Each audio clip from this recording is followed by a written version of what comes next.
بسم اللہ الرحمن الرحیم۔ السلام علیکم۔ اس ویڈیو میں بیان کیا جائے گا کہ وہ کون سے 7 لوگ ہیں جن پر قربانی کرنا واجب نہیں۔ قربانی کرنے کی اہمیت و فضیلت احادیث نبوی صلی اللہ علیہ وسلم کی روشنی میں پیش خدمت ہے۔ آپ سے گزارش ہے کہ ویڈیو مکمل دیکھا کریں تاکہ احادیث رسول صلی اللہ علیہ وسلم اور موضوع آپ کو سمجھ آ سکے۔ معزز اسلامی بہنوں اور بھائیوں، قربانی کی فضیلت احادیث رسول کی روشنی میں سماعت فرمائیں۔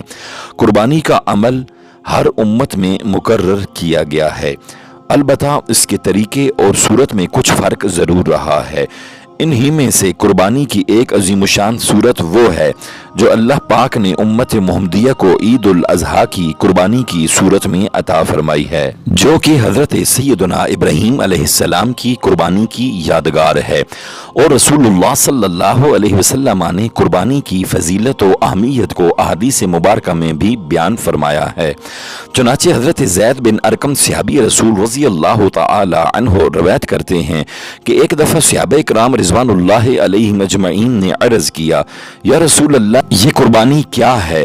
آپ صلی اللہ علیہ وسلم نے ارشاد فرمایا، سنت ابیکم ابراہیم، یہ تمہارے باپ ابراہیم علیہ السلام کی سنت ہے۔ صحابہ کرام رضوان اللہ علیہ مجمعین نے عرض کی، قربانی میں ہمارے لیے کتنا ثواب ہے؟ حضور علیہ الصلوۃ والسلام نے ارشاد فرمایا، ہر بال کے بدلے ایک نیکی۔ عرض کی، یا رسول اللہ صلی اللہ علیہ وسلم، اون کے بدلے میں بھی؟ تو رسول کریم صلی اللہ علیہ وسلم نے ارشاد فرمایا، ہاں، اون کے ہر بال کے بدلے میں ایک ایک نیکی ہے۔ بحوالہ سنن ابن ماجہ۔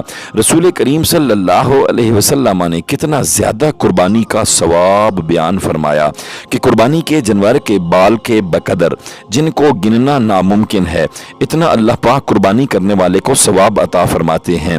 دوسری حدیث میں رسول کریم صلی اللہ علیہ وسلم نے ارشاد فرمایا کہ ایام قربانی یعنی 10 سے 12 ذوالحج انسان کا کوئی بھی عمل اللہ پاک کے ہاں قربانی کے جانور کا خون بہانے سے بڑھ کر کوئی بھی عمل محبوب نہیں، اور قیامت کے دن قربانی کا جانور اپنے بالوں، کھروں، سینگوں سمیت حاضر ہوگا، اور بے شک قربانی کے جانور کا خون زمین پر گرنے سے پہلے اللہ پاک کی برگاہ میں شرف قبولیت پا لیتا ہے، بس نیت اللہ کی رضا کی ہو۔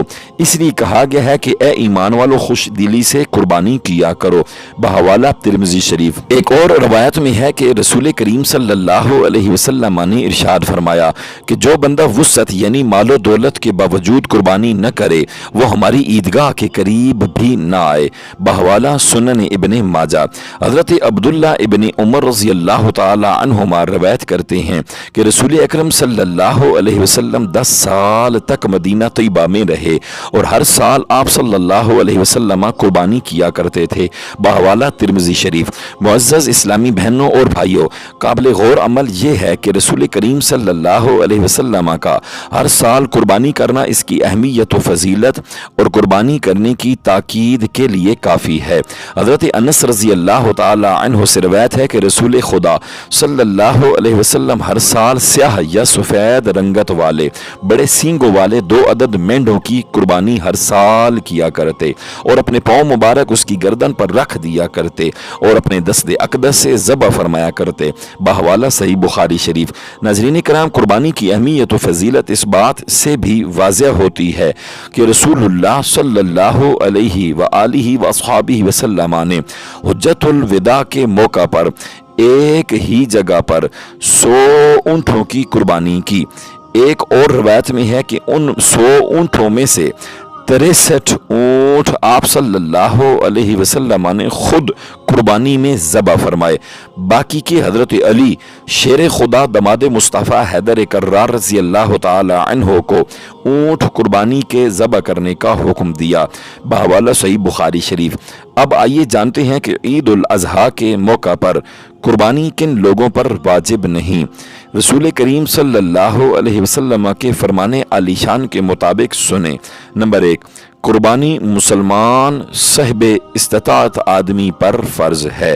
پتہ چلا کافر پر، غیر مسلم پر قربانی واجب نہیں، کیونکہ